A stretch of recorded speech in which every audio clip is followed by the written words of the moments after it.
తక్కువ మాట్లాడతాను, ఎక్కువ సినిమాలు చేస్తాను. ఏడాదికి 2 సినిమాలు రిలీజ్ చేస్తాను. కుదిరితే 3 కూడా రిలీజ్ చేసేందుకు ట్రై చేస్తాను అని చెబుతుంటాడు ప్రభాస్. అందుకే బయట ఎక్కువగా కనిపించడు డార్లింగ్. వరుస పెట్టి సినిమాలు చేసుకుంటూ పోతున్నాడు.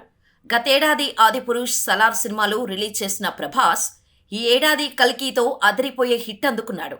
ఇప్పటికే 1000 కోట్లకు పైగా రాబట్టిన కల్కి లాంగ్ రన్లో సెన్సేషనల్ కలెక్షన్స్ వైపుగా దూసుకుపోతోంది. ఇక ఈ సినిమా తర్వాత రాజాసాబ్ థియేటర్లోకి వచ్చేందుకు రెడీ అవుతోంది. ఇప్పటికే ఈ సినిమా షూటింగ్ చాలా వరకు జరిగింది. త్వరలోనే ప్రభాస్ ఈ సినిమా షూటింగ్ కంప్లీట్ చేయబోతున్నాడు. అలాగే ఈ సినిమాను సాధ్యమైనంత వరకు ఈ ఇయర్ ఎండింగ్లోనే రిలీజ్ చేయడానికి ప్లాన్ చేస్తున్నారు. నవంబర్ వరకు వర్క్ మొత్తం కంప్లీట్ చేసి క్రిస్మస్ కానుకగా డిసెంబర్ 20న రిలీజ్ చేయాలని అనుకుంటున్నారట. ఒకవేళ అప్పటికీ కుదరకపోతే జనవరిలో రిలీజ్ చేయాలనే ఆలోచనలో ఉన్నట్టుగా తెలుస్తోంది. ఎట్టి పరిస్థితుల్లోనూ రాజాసాబ్ డిసెంబర్ లేదా జనవరిలో థియేటర్లోకి రావటం పక్కా అంటున్నారు. సలార్, కల్కి వంటి బ్లాక్ బస్టర్స్ తర్వాత వస్తున్న సినిమా కావటంతో రాజాసాబుపై అంచనాలు బాగానే ఉన్నాయి. ఈ సినిమాలో వింటేజ్ డార్లింగ్ను చూపించబోతున్నాడు మారుతి.